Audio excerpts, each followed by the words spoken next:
All right, close your eyes and clear your mind. Today I'm inviting you on a journey back in time. We're right here in Eureka Springs, but the year is 1882, and the town is not so little. There are nearly 15,000 people milling around, and 100 more arrive each day by stagecoach. You take a walk down Main Street, which is muddy, as it has not yet been paved, and smelly, as horses, the predominant mode of transportation, have left their little gifts everywhere. And yet, everyone you see is dressed in their finest. Women are in long bustled dresses, their skirts hiked up just enough to avoid the mud. Despite the heat, men wear vests, jackets, and bow ties, and tip their hats at you as you pass. You hear the music of the day drifting out of windows. An opera group is rehearsing. Opera was extremely popular in Arkansas, believe it or not. The next building over, a lone fiddler plays The Legend of the Arkansas Traveler, which would later become the state's official song. And from a house down the street, you hear the sound of a piano. It's a young woman practicing the popular Parlour songs of the day. Chopin had died some 30 years ago, but his compositions remained the go-to showpieces. People purchased sheet music from a store and likely had never heard the songs or what they were supposed to sound like, because remember, there were no records or cassette tapes or even phonographs at the time. So music was very much left up to the interpretation of the performer, and the same song might sound very different when played by different hands. So, keeping that in mind, if anything I play sounds off today, it's to be historically accurate.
glad you came. So that was a Chopin piece. Chopin did not like to name his compositions, but that piece is known as Waltz Brillante. In the Victorian era, most homes had a piano parlor. After dinner, it was the wife's responsibility to entertain the family and any guests by playing music. A woman's piano ability was a large part of the determination of her marriage worthiness, so it was very common for middle and upper class ladies to take lessons. Despite this, they were not allowed to look at music as a career. Only men could be professional pianists. Imagine now entering one of Eureka's grand Eastlake abodes, sitting down to join the hosts for dinner. You're served the delicacies of the time: fried cabbage, mashed turnips, sausage, and a pear tart. After dinner, you're invited to retire to the parlor for cigars, beverages, and piano.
Let's jump forward a few years to the 1890s.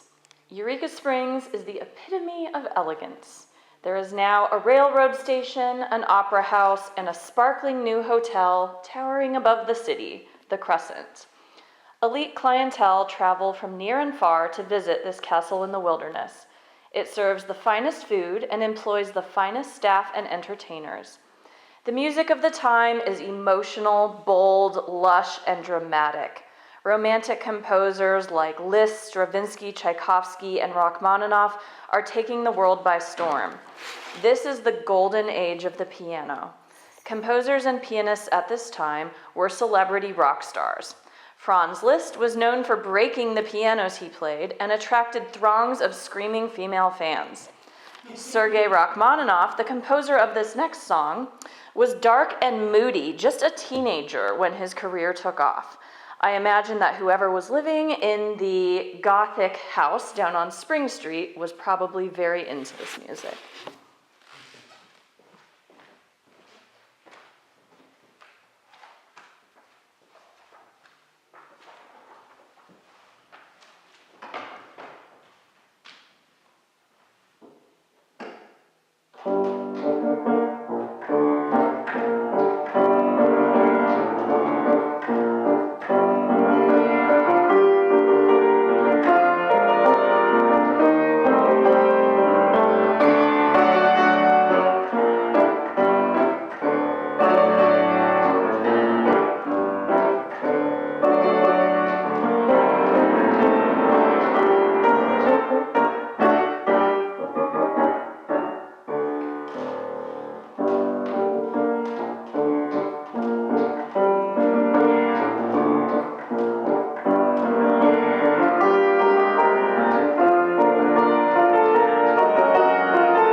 hill to a local saloon where a lively black pianist is working the crowd.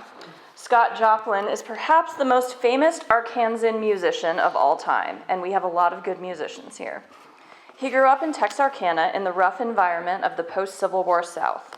Inspired by spirituals he heard at church, he invented a new type of music, which featured syncopation and a jumpy bass line. He left home against his father's wishes to travel the South as an itinerant musician, picking up gigs in whatever saloon or brothel would allow him to play. And yes, brothels actually had live pianists playing at them. He traveled back and forth from Texas to St. Louis and doubtlessly would have stopped in the trendy city of Eureka Springs. He made his big break at the Chicago World's Fair of 1893. Black musicians were not allowed to play on the main stage or in any official capacity, but he and his band circled the event playing at bars and clubs. Up to this point, rags had never been written or published, but Joplin was offered a publishing deal from a printing house in Sedalia, Missouri, not so far from here. It was a pro-union hub located in the Ozarks, where he would remain for the most of the rest of his life. So he's a Ozark dweller.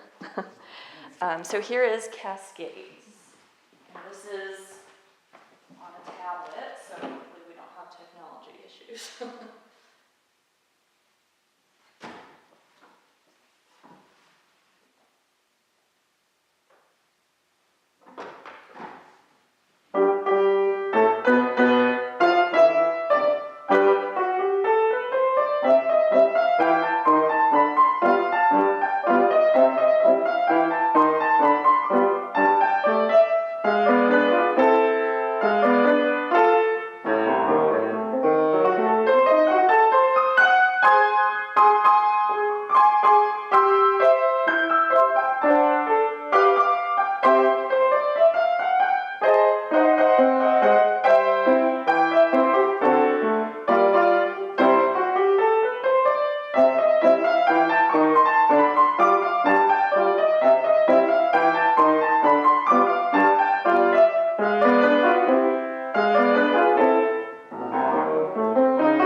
So ragtime might sound silly to today's ears, but actually it cannot be overstated how important it was to the history of music, because this was the first time that white people began to notice that black people's music was kind of cool, and it created a bridge, and white musicians started to take lessons from black musicians and vice versa. So that really paved the way for jazz and blues after it. Not all ragtime is fast. Joplin actually didn't want any of his ragtime played particularly quickly, but because most of the people who were playing it were doing so in saloons and doing it for tips and for drunk people, they ended up turning it into competitions of who could play it fastest, etc.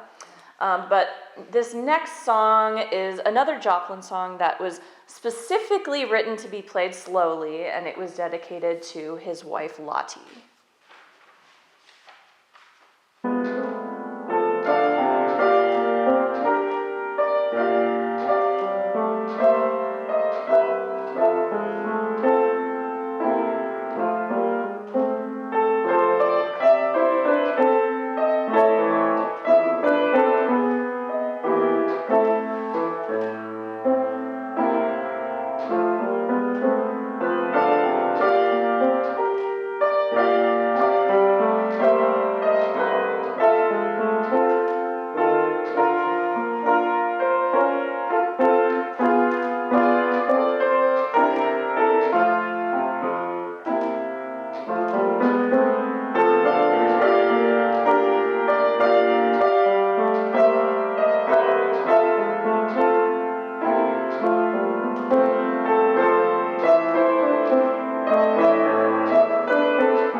So I mentioned earlier the phonograph, and during this era, when phonographs had been invented, they played using wax discs, and the wax disc would get etched with the song, and it was only good for about 12 plays.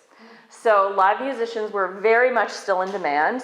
The discs also could only contain 3 minutes at a time. So that's when these 3-minute pop songs kind of really started to take over because that's all that would fit. So Joplin, as I mentioned, was an inspiration to people of all colors, and some of the later generation of ragtime musicians were not black, and this one is written by a Scottish immigrant.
Let's take a look around Eureka, now in the early 1900s.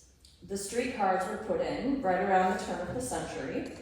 Electric streetlights were installed, and then as soon as folks had come to love their streetcars, they were ripped out and replaced with paved roads for a newer technology, the automobile.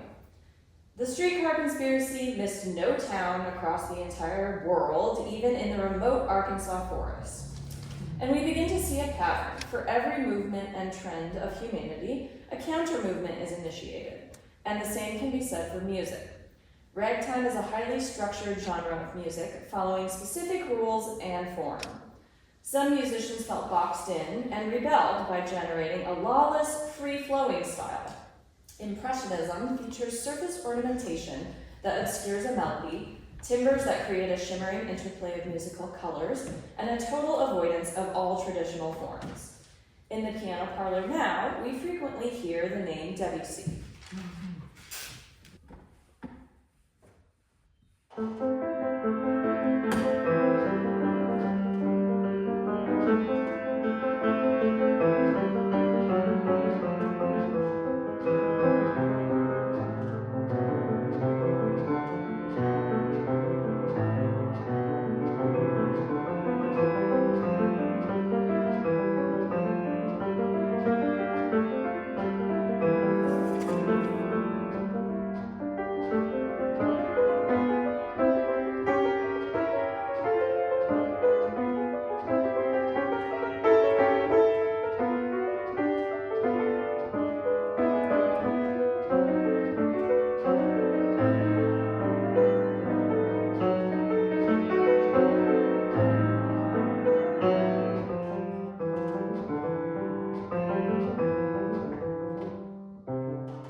few years to 1921.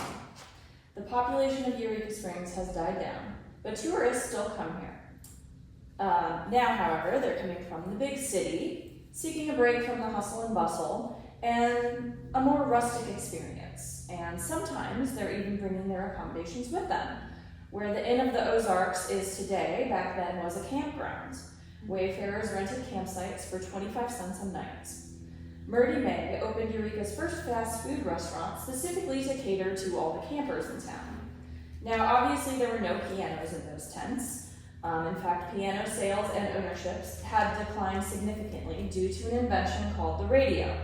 Music was suddenly accessible in a way it had never been before, and the predominant type of music that everyone was listening to was jazz and blues. So for a while, piano music in a written form kind of went by the wayside because jazz and blues is a lot of improvisation. And then along came a gentleman in New York City named George Gershwin, who began to actually start writing jazz and morphing all kinds of different music, including the Impressionism that we just heard, into jazz and blues, and show tunes eventually.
machine spiral all the way through history to our present day.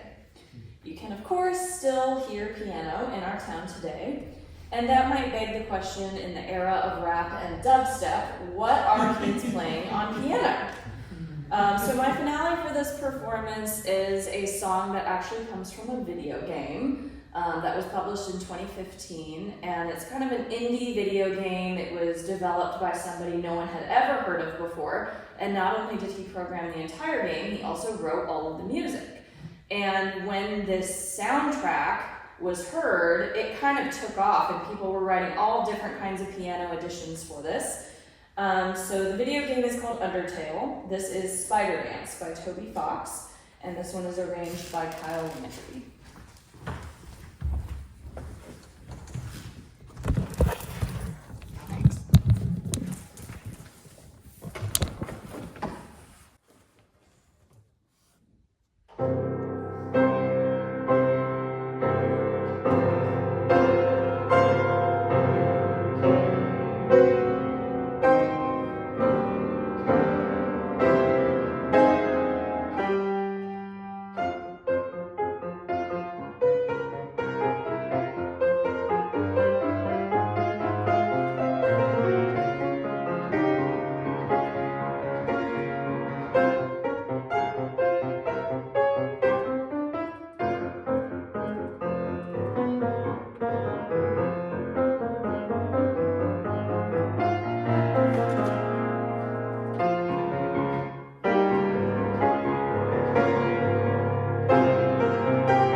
That was amazing. Awesome.